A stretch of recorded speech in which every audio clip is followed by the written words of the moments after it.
Hello, everybody. I'm Mark Records. I'm with HR Indiana SHRM, and we will begin our webinar in 5 minutes.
Hello, everyone. We'll get started in about 3 minutes.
All right, we'll get started. And I want to thank Jody Curtis for being our presenter today. Jody is the founder of Purple Ink and the Ink Pad, author of Joy Powered, Intentionally Creating an Inspired Workspace, and co-author of The Joy Powered Family. Prior to founding Purple Ink in 2010, Jody spent 21 years in public accounting as a practicing CPA and later as a director of HR. Jody obtained her bachelor's degree in business administration from the University of Evansville. She is a CPA, a SHRM certified, senior certified professional, and a Gallup certified strengths coach.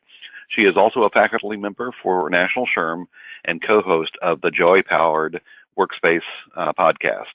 Jody believes in playing an active role in her community and happily spends her time serving on the HR Indiana State Council, nonprofit boards, and numerous committees.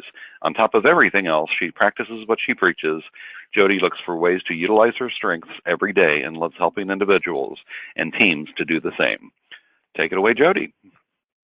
All right. Thank you, Mark, and thanks to everyone for signing on today. We have a small group, so please feel free at any time to type into the whatever you call it on the right side of your screen. You can type in questions to ask me, and so don't hold them till the end. Just let me know as we go along. But we're talking today about your personal brand or branding you and why that's important. We'll talk about what is your brand. A lot of people tell me, well, I don't have a brand, and I think I'll convince you today that you have a brand. The most important thing is understanding what that brand is, whether you realize it, recognize it, or are doing anything about it. And then we'll talk about promoting that personal brand. And then also one of my favorite topics, discovering your gifts and talents to build your brand. So the word personal brand, what is it and what is yours? Upon first consideration, the idea of a personal brand might conjure up some ideas about being self-centered or narcissistic or even vain. So we'll try to dispel some of those negative images about putting a definition to this concept, and we'll make it real easy for you to do this. But I think our brand, if you think about what you're really thinking, what is my brand? I mean, it can be anything from, oh, she's always very polished, or, oh, he's always late, or she's always so responsible, or he's always very joy-powered, or whatever that might be for you. So it doesn't have to be about building a social media presence, although we'll talk about how it can be. But it's just that how do people think of you? What are some of the words that other people might use to describe you? And I want to start with a quick video to get some other people's perspectives to share on this topic. It's a little bit quiet at the very beginning as they're talking, and then it'll click on. This one kind of matches it. What would you say the color is? I'm going to go with blue. Definitely blue.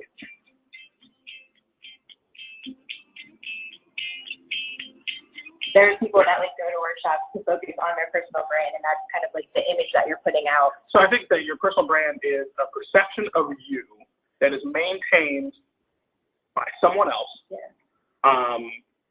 that helps them inform what a relationship with you means or what that is like. Your brand is really made up of your habits.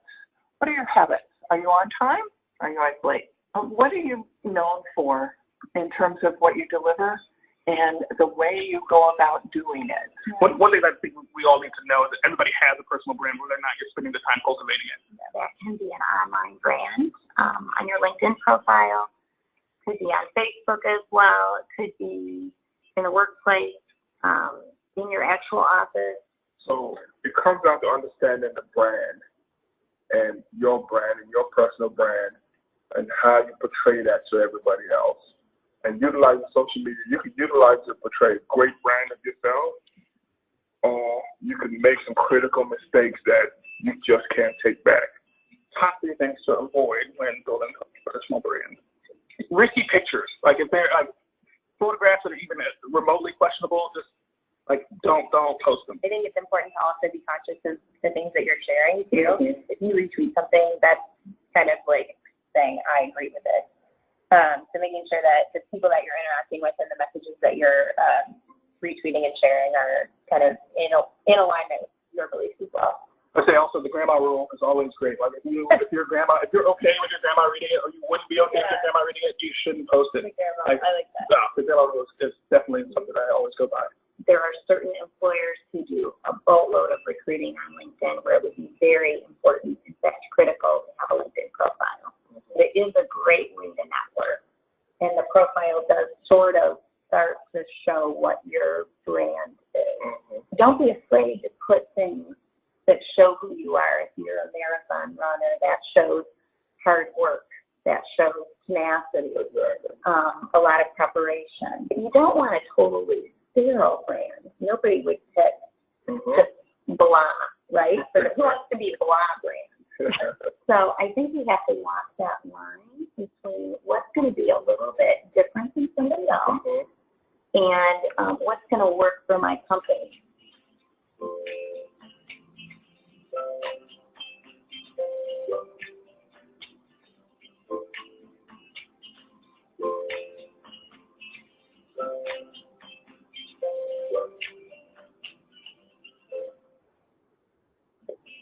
This one kind of matches you. All right. So I love that video, and I've showed it many, many times. And so I almost hate sometimes to pick out some of the things I like best about it because there are so many things. One of my favorites, of course, is the grandma rule, and thinking not just about what you would put on social media, but just how you act with others, right? Are you nice to other people, and you treat people the way they want to be treated? Our own Nancy Ulrich, who's a longtime ND SHRM member and speaker at many of our HR Indiana conference, used the word habit, which I think is also powerful, and that she talked about it in a little bit how I approached it before I turned the video on, and thinking about some of those words of being late or polished or responsible or sloppy, or, you know, what are your habits around that are projecting to other people? Peggy Hogan was also on the video. She's an ND SHRM member and also a member of the Purple Ink team, does a lot of career coaching. So she thinks about branding in terms of how you're projecting yourself, whether you're looking for a new position, and it's the presence of your resume or your LinkedIn profile or how you interact on the during an interview. And goodness knows her famous quote of "Let's don't be blah brand," right? So thinking about what yours is. A couple other definitions I have up on the screen. One from Dory Clark in the Harvard Business Press said, personal brand is just another word for your reputation, right? It's not about inventing a fake identity to please others. It's about understanding how people really perceive you and make sure that that picture accurately reflects your talent. By the way, I think most of us are probably thinking right now maybe about how we project that in the work environment, and we'll focus on that a little bit more today. But this is also about, you know, your family and your personal life, or your brand in the community, or at your church, or at your HR chapter, right? What are other people, what do you want them to see in you, and how you're observed? Think about how you are observed by that outside world. Jeff Bezos, the founder of Amazon, says that a personal brand is what people are saying about you when you leave the room. I think that might be my favorite definition, just very simple, right? If you come in and out of the room, what impression are you leaving with those people in the room? And one more definition, Oscar Wilde said, be yourself. Everyone is already taken. So although we're going to talk about promoting your brand, it's not about trying to be someone else, right? Or it's not trying to be fake about who you are. As a matter of fact, that might be the worst thing you can do, because it's not going to come across as very honest or real, and likely won't be perceived well if it's not your natural self and who it is. So a couple of things that I've encouraged people to do, no matter what you think the status of your brand is, right? If you've never thought about this topic before, if you've been actively working on it, or somewhere in between, I think these are 4 really fun ideas to try. Well, maybe they're not all fun, but interesting approaches to doing it. Number 1, I always encourage people to just Google yourself. And I know the first time someone suggested that to me was, I thought, oh, I'm not going to be on Google. What's going to show up about me? And when I did it the first time, actually, which was several years ago, but it showed up an article that was in the paper about me when I was in high school running track. Like that was the most current information that there was out there. But I suspect most of you will all get something because a LinkedIn profile, a Facebook profile, those things are going to pop up. And then maybe anytime you've been in the news or at even, it's from HR Indiana or one of the HR chapters, there could have been something that was posted online at some time that will pop up. But I really encourage you to do that. I don't want to lose your attention for the rest of the webinar, but I make a note to do that after the webinar and see what comes up. And is what comes up, is that what you want people to see and learn about you? And if it's not, what can you do to get that change, right? What could you be involved in? What could you write a blog? Could you participate in something that would help you get recognized in a way that you want to be recognized, right? Not just getting recognized, but doing something positive. Another powerful exercise that I've really enjoyed, I've done this a couple times now, is text, I don't know, or email, you can if you want, maybe 5 to 10 people and ask them to describe you in 3 words. And I personally, when I did this, I specifically asked people not just to think of the nice words, but to really be honest with me, or what were 3 words that came to mind. And it was a powerful exercise to me. The last time I did it, I taught a session at a conference on this in May, and one of my sisters, and we can always count on our sisters to be honest with us, but one of my sisters texted me back. She said 2 very nice words about me, and her 3rd word was distracted. And that was a really powerful message to me because I know that she was right. Now, I'm going to try really hard for the next 50 or until 1 o'clock at least to be very focused on this conversation. But I know that many times when I'm talking to people or meeting with people, and even more so maybe especially when I'm with my family, I'm checking my phone, I'm looking at my social media, I'm trying to multitask. And so it was a good reminder for me, and it's a good reminder for me going into the holidays to think about being more present with who I'm at the time. So I, again, encourage you to try that. Send that text out or email out and ask people for those 3 words. And are those 3 words that you feel good about?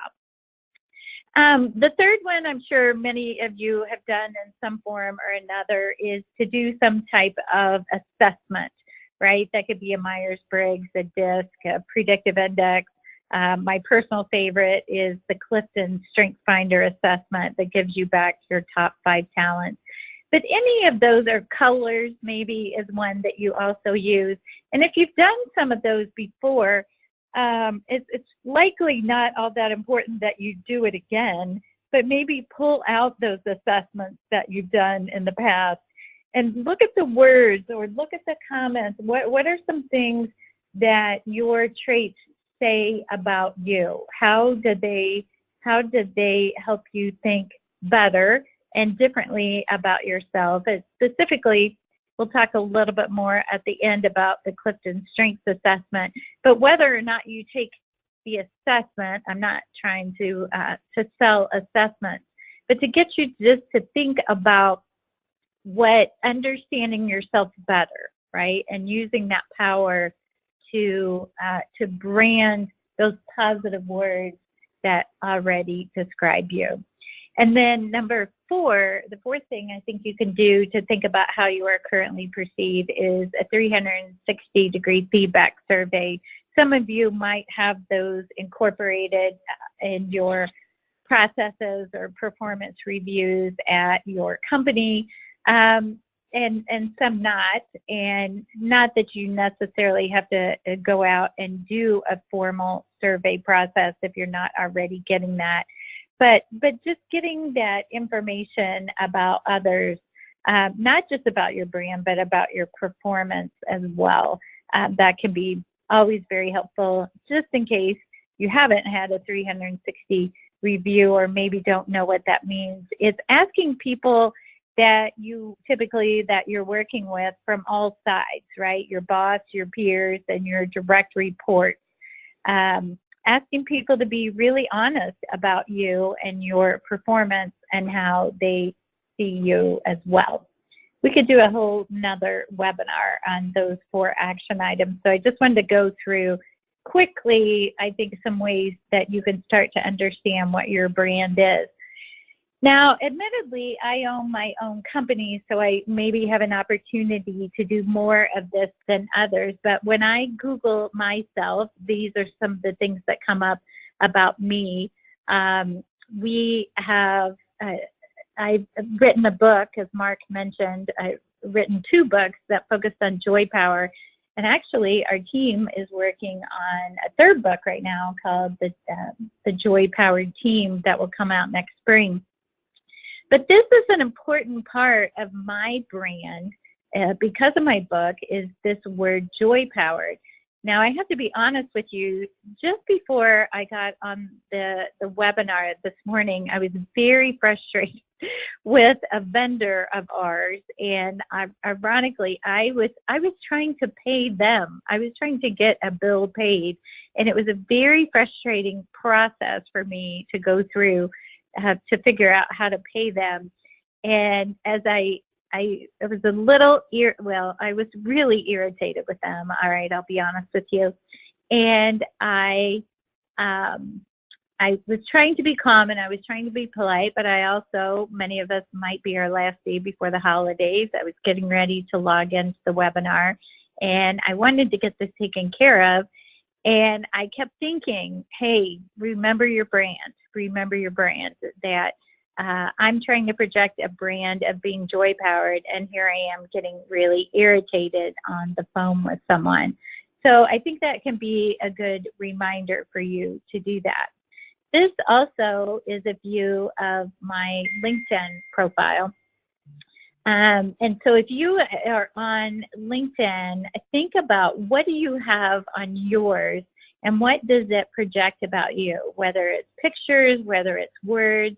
I personally have listed my top 5 Clifton strengths on mine, the Maximizer, Arranger, Positivity, Strategic, and Futuristic. I believe that's who I am, and that's a way that I want people to view me.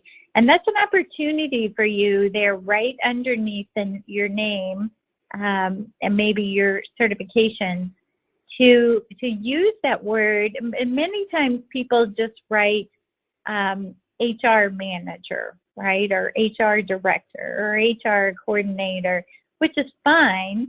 And that might be what your title is, but use that opportunity on LinkedIn to create a branding message about yourself.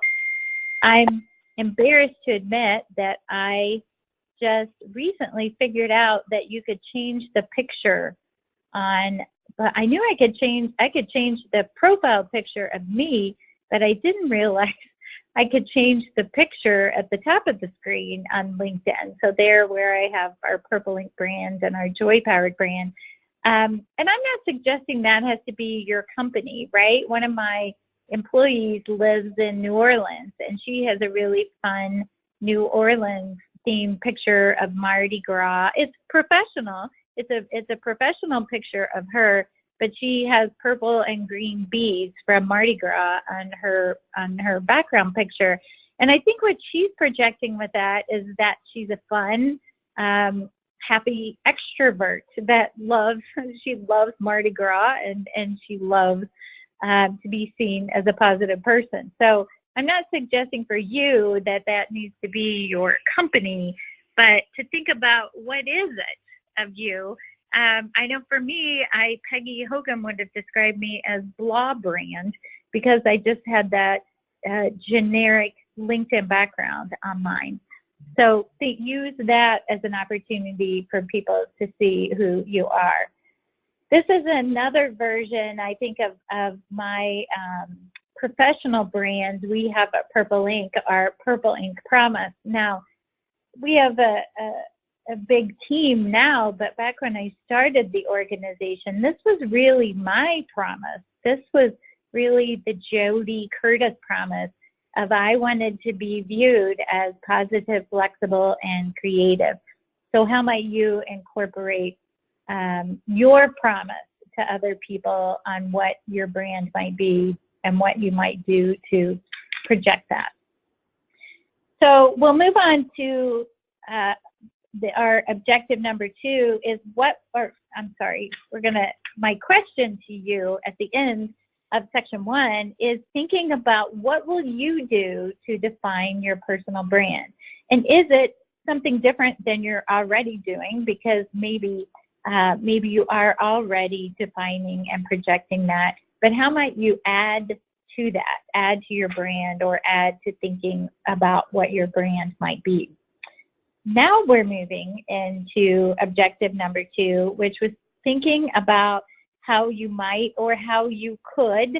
I'm not suggesting that you'll need to do all the things that we talk about, but just some ideas on how you might incorporate some of these thoughts into what you're doing. And I think for me, we could talk about a lot of different items here, but the 2 that I think could be most important are networking and developing professionally.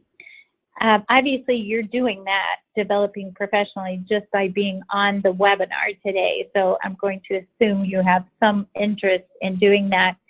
And don't sign off as I mentioned the word networking, because I know that's a negative word to some people.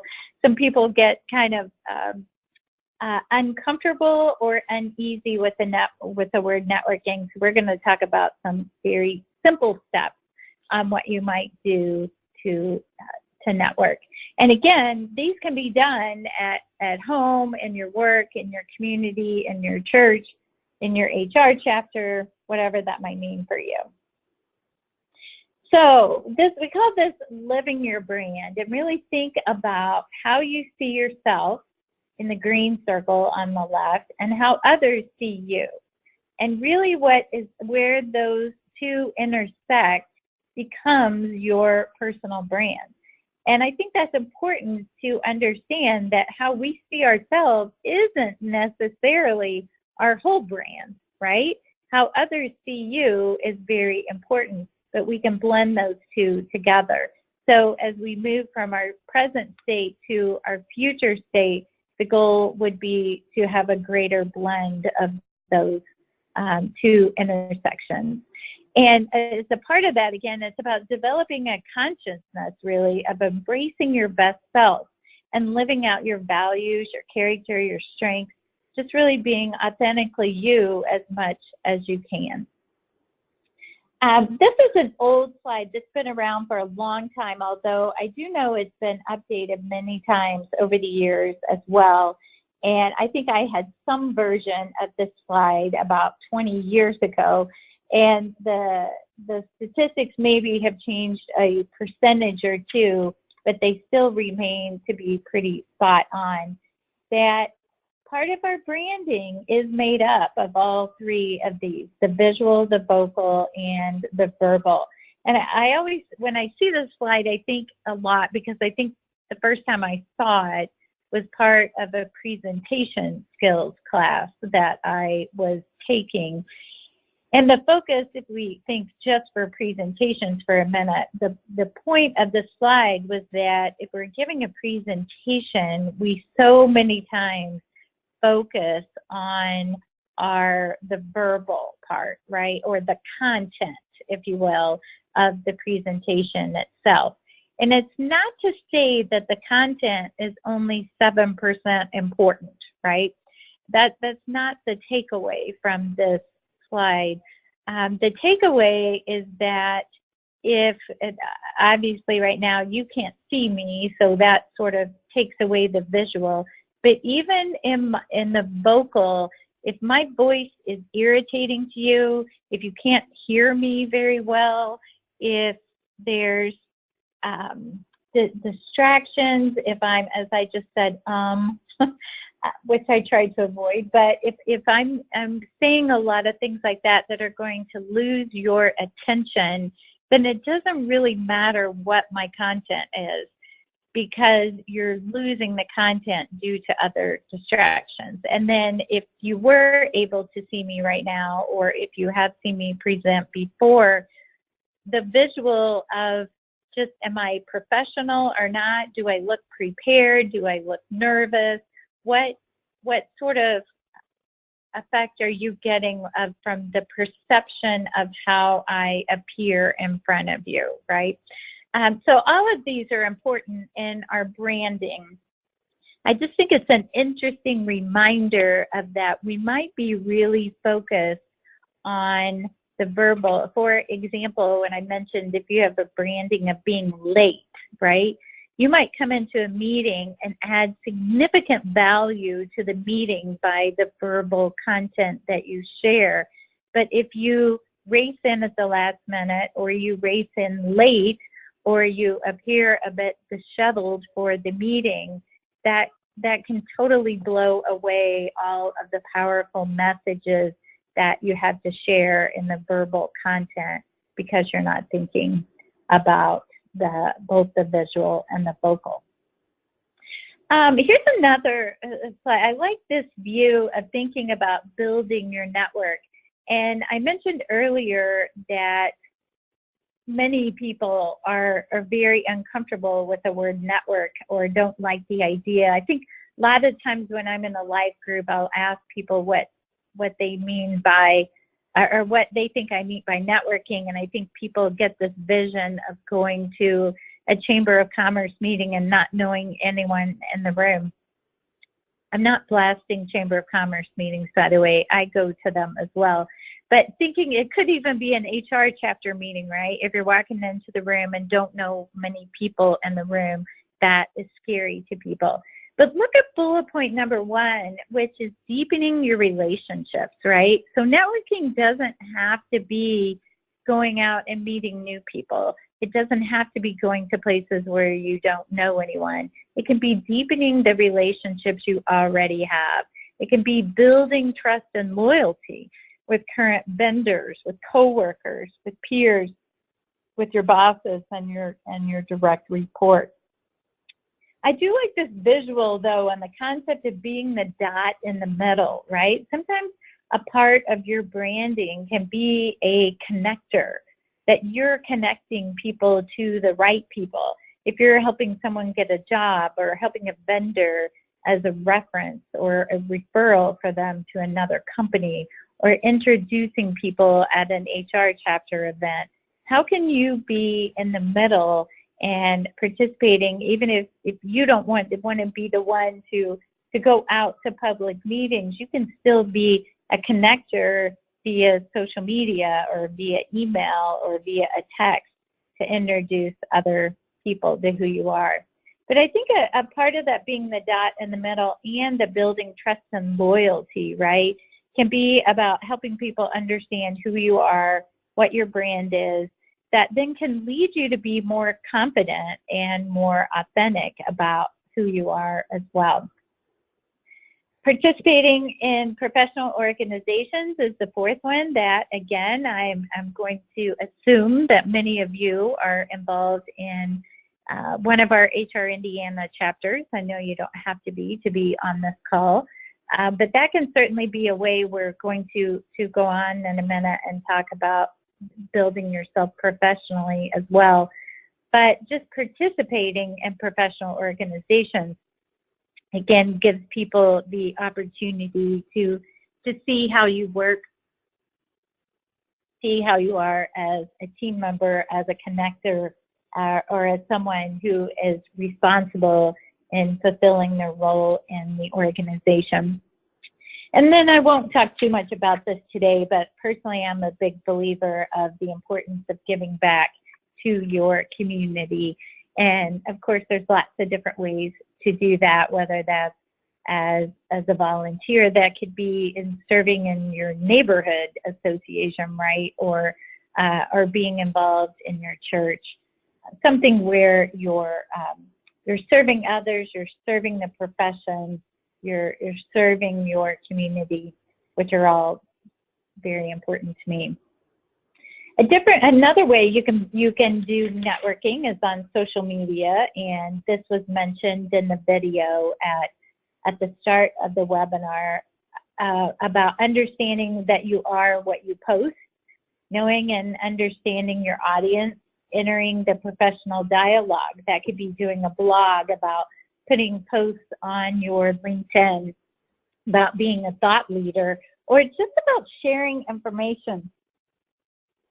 I know a lot of times people aren't necessarily comfortable writing a blog or writing as a thought leader, but just sharing information from other thought leaders, I think, can be a way for you to build a brand as, hey, I read this, I thought this was interesting, what are your thoughts on this?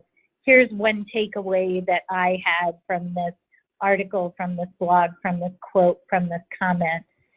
Can also still put you out there as a leader, as a knowledge sharer, as a knowledge sharer as well. And then again, writing with intention, right? What is it that you're putting out there on social media that is going to pop up about you in a search down the road sometime? You know, it's easy for us to tell our kids that, but thinking about what we are doing as well. I know for me, which is no rule, just for my personal preference, I try and keep my Facebook pretty personal stuff and my LinkedIn profile more business oriented. So I have a separation between those two. But understanding that we're still, if you're on social media, you're putting yourself out there, and be careful with what you put out there. Is that what you want people to think of you as your brand? This is another visual, again, thinking some of these that we've already talked about, but I just like the view of this visual and thinking about your brand, that it's not just your in-person presence. It's also what's on LinkedIn, what's on social media, what's out there in terms of business communication, even your personal style, right? That could be the way you dress, the way you speak, the way you put yourself out there. And even your headshot. I know it's always fascinating to me to see what pictures people put of themselves out on social media, and thinking about, is that the message you want to project or not? I'm all about having fun on social media, but we need to be careful. I want to show you a few quick stats about networking. This is not about finding a job, but just understanding some of these points out there. 85% of jobs are filled through networking. 72% of people say impressions are impacted by how we appear, and even our handshake. 41% of networkers want to network more, but don't have enough time. That one, I always say, one of my biggest personal peeves out there is when people say, I don't have time. I believe we all have the same time. We all have 24 hours in the day, and we make different choices with how we want to spend that time. If networking is not a personal choice of yours, that is okay. There is nothing wrong with not networking, but within the context of thinking about you don't have time, I think it's kind of an excuse, because we can be networking in our own offices, right? We can be networking in our own neighborhoods. or churches or communities or with people who live down the street from us, right? So if you're making time to network, what is that? What's the takeaway that you want to leave with others? 68% of entry-level professionals value face-to-face networking more than online. I thought that was an interesting statistic because we think of them as the younger generations, right, as being someone who don't want to talk to people. They just want to be on social media, but I don't believe that's true. Matter of fact, I'm a baby boomer, and I have a lot of friends who spend a lot of time online, maybe more so than my own kids do. So here's an interesting one for me. Only 11% of LinkedIn users have more than 100 people in their network. So think about how many do you have? How many people are in your network? And is that where you want to be? If it is, that's fine. If you're not even on LinkedIn, that's fine too. But it is a way to build a personal brand. It's an opportunity for you to build a brand if that's the direction you choose. And then people do business with people they know and like, right? So just getting to know people, whether it's via an online presence or the presence you're projecting live to others, can be an important way to create more opportunities, whether for yourself, for your company, for your HR chapter, whatever that might mean for you. Some of these, I don't think there's any rocket science or anything you haven't seen before. Building a network on social media. You are what you post. Understand your audience. Who are your connections? Don't forgetting, though, that on almost all types of social media, other people can be copying you. Other people can be connecting you. So it's not really just your audience. It can be the audience of many others if you're opening up your settings to allow people to share your posts or to tag you in posts or connect you on LinkedIn. Yeah, I think we said that. Okay, creating a viral networking team. I think this is an interesting question for you to reflect on. Could you think of 5 people in each of these categories, right? If I ask you, who could you connect with today if you were searching for a new role or a promotion? Who are 5 people that you might reach out to help you with that? Who are 5 people you might reach out to if you were expanding your customer base, building your knowledge, or seeking a mentor? And are they the same 5 people for all of those questions? Or is it 5 different people for each of those questions? Again, no right or wrong here on what the answer is, but I do think it gives you some power to think about how big your network might be, and is it big enough, right? Is it big enough to help you to get where you want to be by utilizing your brand? Section number 3 is, or objective number 3 is how I still under this concept of expanding your network is thinking about how you might develop professionally to enhance your brand. This has always been very important to me. And Mark commented in my intro, I'm a CPA by trade. So I think for me, not that that is in any way really reflective of my branch right now. Although I think it does, by having a certification, whether it's a CPA or having your SHRM certification, is certainly there's some power in that of telling people that your profession, that your education, that your knowledge is important to you. So just a couple of quick slides on this one. Why do I think developing professionally is important? I think it builds credibility. Again, it doesn't have to be about having a certification, but that can be a way to quickly establish some credibility by having a certification. It can show a commitment to your industry and or technical knowledge. So I'm not just talking about SHRM certification. I'm thinking about all kinds of different certifications that might be out there that pertain to your job specifically as a recruiter or as a benefits expert or as an industry expert in wherever you're working. I think it shows a commitment to learning. I think it shows that you've developed subject matter expertise, or it can show that, and that it also creates an opportunity to develop a network within that particular niche or group or industry that you might want to be involved in. So many people have asked me over the years, as I spent many years recruiting in public accounting, if a CPA was important or not for them to get the best accounting job. And now people ask me the same question: is it important for me to get my SHRM certification to help me find a job? Or either one of those two, even just to have the opportunities to be promoted, right? It doesn't have to be about getting a new job.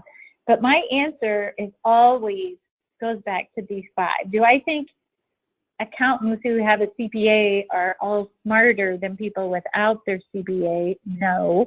Do I think all HR professionals who have a certification are all smarter or better performers than people without it? No. But I do believe very strongly that it does build credibility and it shows a commitment to the process.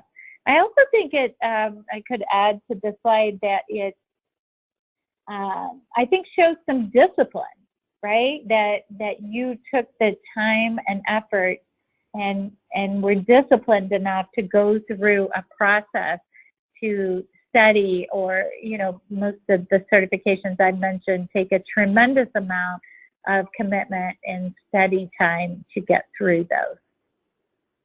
Some ideas on how you might do that: of course, you can attend lots of different trainings or conferences.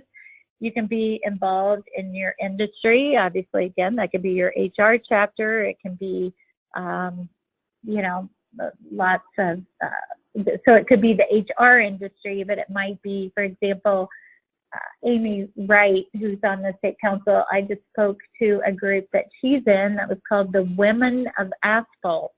And so there is an asphalt organization specific to women. I just think there's so many associations and opportunities to be involved in those types of groups. There's a group for everything. You can obviously find a mentor, but I think many times for me, I think just serving as a mentor to someone else has been almost just as powerful to me as being a mentor to someone else. So I encourage you not only to have your own mentor, but to be a mentor to someone else. I think is a good way to help you articulate things to others about your career choices or your profession or your branding, whatever that might be for you. And of course, earning a certification, we've talked about that. And there's so many certifications out there now too, even just within the HR community. I know my team has been looking at different certifications as we're establishing our goals for 2019, and there's certifications for benefits, there's certifications for recruiters, for resume writers, for we even have a certification program at Purple Ink called the Joy Powered HR Leadership. The Indy SHRM chapter is doing a certification process with Butler University for chapter members. So there's many opportunities to earn certification in different ways.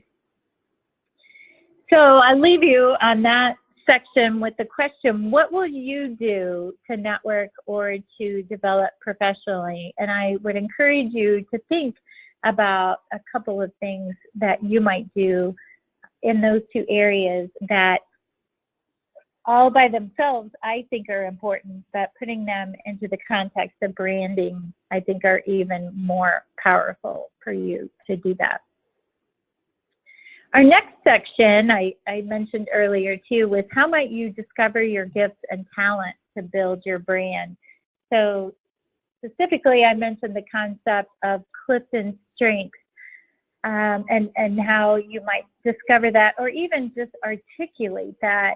But even if you just think about the question, what is it that I do best and how can I do more of it, right? It doesn't have to be about taking the assessment, but what do you do best and how can you do more of it? Now, we all have parts of most of us have parts of our roles or our volunteer positions or our work positions that are not always the most fun part of our day. So I'm not suggesting you don't do those anymore because some of those might be very important for us in those roles. But to think about what you do best and why you do that. Why is it that you're best at that? And I'm going to jump in and come back, connect to these two, that the definition of an engaged employee per Gallup is that someone who is involved in, enthusiastic about, and committed to their work. And so I think if you think about that in terms of what is it that you do best, think about it in terms of this definition. What is it that you're involved in, enthusiastic about, and committed to? And that might be those things that you do best, right? We typically feel better about the things that we're committed to and enthusiastic about. I have come up with my own personal 4 stages of engagement that I think a lot of people can fall into in their work. And this can really impact your personal brand. If you think about it as state 1, if you're not happy in your work, how likely is it that you're projecting a positive personal brand when you're there, right? Or that it even leads you to feel overly responsible or committed to it. Or jump even to state 3, I'm comfortable in my work and the culture is positive, but you're still not making the commitment to really being engaged, right? I'm comfortable. There's a big difference between being comfortable and being engaged. For me, I described this term joy-powered as really that sense of being engaged and feeling good and finding joy in whatever it is you're doing. So what are some of those things for you, and how might you do more of them? One of my favorite quotes ever is Donald Clifton, who was the founder of the StrengthsFinder movement, said, what will happen when we think about what is right with people rather than fixating on what is wrong with them? And I think that's a good question, not only to ask ourselves about others, maybe even especially since we're heading into the holidays and we might be spending time with people we are not always with on a regular basis, or family members at a tight table or in a tight house where we're all together for a few days, to remind yourself to look for the good in other people. But I also challenge people to ask this question about yourself. What will happen if I think about what is right with me rather than fixating on what is wrong with me? And I think that can give some power to your brand as well, right? It can help you build your confidence. It can help you feel better about who you are by understanding what it is you do best and how you might project that to other people. The Gallup says that people who focus on their strengths look forward to going to work, have more positive interactions. I don't have to read the screen here to you, but how many of you would like to work with people who do this, right? They have more positive, creative, and innovative moments. Or even, would you like to be this person? Could I describe you as someone who looks forward to going to work, who tells their friends they work for a great company and achieves more on a daily basis? Because again, that is helping us to form our brand. I'm not suggesting that this list of being intentional is something you should do. But for me personally, these are things that I try to be very intentional about. And I have connected in the parentheses my top 5 strengths to help remind me of how I might do that easier. If I can think about creating positive habits by using my strategic strengths, that makes it easier for me to accomplish that. So again, this is my own personal list. It's ideas for you, but not necessarily these. I'm not suggesting you have to take these on yourself. Leave you with a couple quick thoughts here. Henry Nouwen said, joy does not simply happen to us. We have to choose joy and keep choosing it every day. So what will you do? What are you going to do to find your joy and build your brand? And hopefully you can do it at the same time.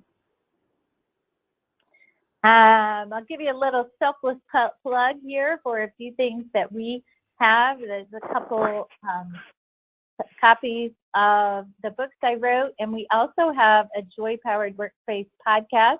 Many of our podcasts are eligible for SHRM credit, and you can get those for free, of course, by downloading the podcast wherever you get your podcast. And Mark, that's it for me. If nobody else has any questions, you still have a couple of minutes to enter them in here on the screen. Sounds good, Jody. So anybody want to ask a question, either type it into the question portal or whatever you call that, or you can also raise your hand and I can actually unmute you. So. Oh, okay. Isn't that cool? So. Somebody is sitting at home with their hand raised, Mark. I just know it. I see. Yeah. This person was having trouble with their audio, so we got that answered. So I think we're good. You'll receive an email tomorrow, within 24 hours actually, with your certification numbers for this podcast, for this webinar, that is. When looking at personal photos on LinkedIn, is there a recommendation on professional or life-centered? I have heard both are great. Yeah, I think they could be great too. You know, Peggy mentioned that in the video, specifically using the example of a marathon runner, for example, of running a marathon, right? Would have a picture of you running or with your medal on or something. I think can show your commitment, your discipline, your priorities. So I don't think it has to just be a plain headshot, right? I think showing a more personalized picture of you that still portrays the brand you want to project, I think many times is even more powerful to do that. It actually was making me think when I showed you my LinkedIn profile that maybe I should change my own headshot there. So, that's good. All right. Any other questions?